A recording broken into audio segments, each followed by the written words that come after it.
Hello, welcome back to the Nook. I'm Daniel, and today I will be reviewing Assassin's Apprentice, Book 1 in the Farseer trilogy by Robin Hobb.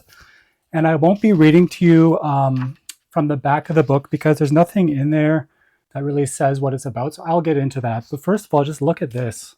Like, there's illustrations, there's 10 illustrations all throughout this book, and the other two books of the trilogy have illustrations as well. There's 10 each in each book. So what is the Farseer trilogy? What is Assassin's Apprentice? Well, first of all, Robin Hobb wrote this trilogy. She also wrote a bunch of other connected series, and it's all known as the Realm of the Elderlings.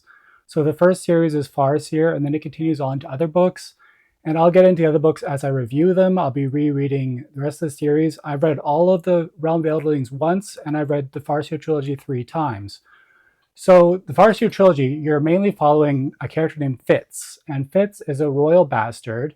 His father was a prince, and Fitz was born out of wedlock from a random woman he never got to meet. And basically, there's a castle that Fitz gets brought up in called Buckkeep. And basically, in this first book, it's Fitz as a 6-year-old, and he gets brought up by a stable hand named Burrich. And Burrich kind of becomes a bit of a father figure to Fitz. He's really kind. And you get to see it's all through Fitz's perspective, so it's first person perspective. And yeah, it's a really good story, kind of coming of age, and you get to see the magic in this story. The magic's very interesting because Fitz, right out of the gates, he doesn't know why this is happening, but he can communicate into animals' minds. And doing this is what's known as the wit. And Burrich knows about the wit, and he knows Fitz has it, but he sees it as a kind of like a perversion, or it's not good, or he says if you keep doing this you'll become more like an animal. And so he doesn't want Fitz to use the wit, and Fitz kind of bonds with a puppy, and then that puppy gets taken away. So that is one form of magic. Another magic that isn't so spurned by Burrich is the skill. The skill is where you can link minds with other people, and you can do stuff through those people and have visions. And basically, when people use the skill a lot, they get these headaches because they were skilling so hard.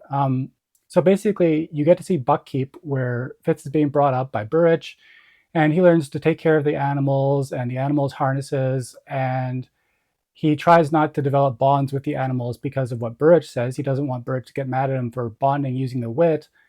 And basically, it's called Assassin's Apprentice for a reason, because Fitz ends up meeting an old man named Shade, and Shade decides with the King Shrewd that he's going to train Fitz to be an assassin at a young age.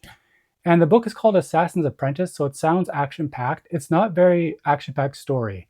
Assassin's Apprentice and the other two books, there's action in them, there's fighting, there's combat, but it's not a very fast-paced book. It's more of a slow burn. It's about the characters, it's about the world building, and for that reason, it's very interesting. And you do meet a character that's quite mysterious called the Fool. He's like almost like a clown that he's with the king and he serves the king. But the Fool, we don't really know much about him, about his history. He's very pale, and he's just he kind of befriends Fitz, and Fitz kind of thinks he's weird at first. But you see, as the series goes on, as you get to other books, other series, you see Fitz and the Fool, their relationship start to bud into a friendship. And the Fool's often, he mocks other people. He's very silly, but there's a serious side to him too. And Fitz meets other friends throughout Buckkeep. He meets a girl named Molly that he ends up becoming friends with. And Molly has an abusive father. She works making candles. She's kind of works in Buckkeep. And Fitz meets her. As I said, he's with Burrich. He's with Shade. He gets trained as an assassin. And it's a very, very interesting book. You get to see Fitz get trained in a skill. And that's where Fitz meets Galen, who's this young man who trains people in the skill. And Galen is very sadistic. He's mean. He doesn't like Fitz. He loved Fitz's father's chivalry, but he didn't. He doesn't like Fitz. He doesn't like Fitz at all. And who else? There's also Verity. Verity is a prince. He was Fitz's father's chivalry's brother. And Verity is a very kind man. He's very fatherly to Fitz as well, kind of brotherly. He's Fitz's uncle. And Verity is, just a really nice character, a good prince. And yeah, all in all, this is a great story. Like I said, you get to see Fitz brought up as an assassin. I'm just trying to keep it spoiler free. It's kind of hard to talk about. Fifth gets trained up as an assassin. He goes traveling. He ends up, yeah, just learning poisons and herbs and ways to kill people. Um, and you do meet Regal. So Regal is the half brother of Verity, and Regal is basically the bad guy of this first trilogy, where he's not very good. He's kind of this pompous guy, all dressed up nice, but he's kind of a jerk and he's kind of murderous actually. So he is the villain of this trilogy. I'll get more into Regal with the other books that I review, because I will review the entire trilogy. But yeah, we get our first look at Regal in this book. And yeah, unlike Verity, he's not a very nice prince. He's quite sadistic. And these are basically the characters you meet. Um, yeah, I just don't know what else to say. It's a very good story. Like I said, it's a slow burn.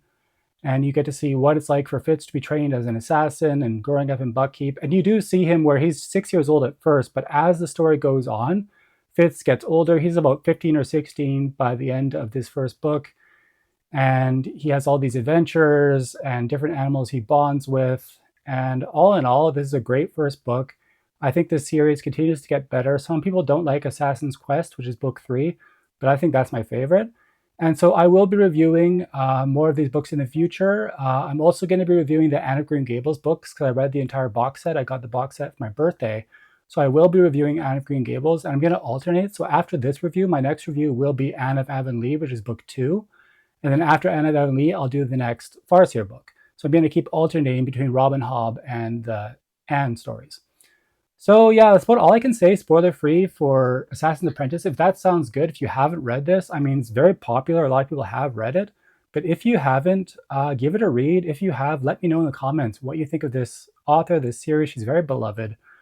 And remember to like and subscribe and leave any comments. And remember, you're always welcome at the Nook. Bye.